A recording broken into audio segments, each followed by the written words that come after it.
Hi, welcome to my vlog. Magpakilala ako ha. Ako si Marbit Bayer, isang OFW sa Saudi Arabia. Ayan. Lakad-lakad tayo, wala man tao. Ayan, ito yung kahoy na pwedeng kainin. Binibenta ito eh. Kinakain. Pero ano siya, matinik. Ayan parang bagumbelya.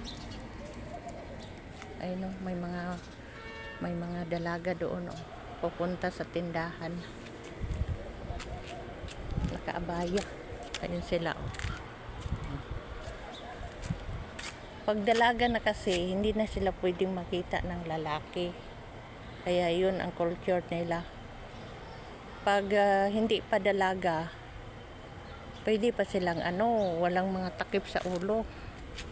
Pero pag dalaga na, bawal na yun. Bawal na sila makita ng lalaki. Kaya yun. Uwi na ako guys. Ang oras ngayon alas 12. Thank you for watching and see you next video. Bye. Ingat po tayo.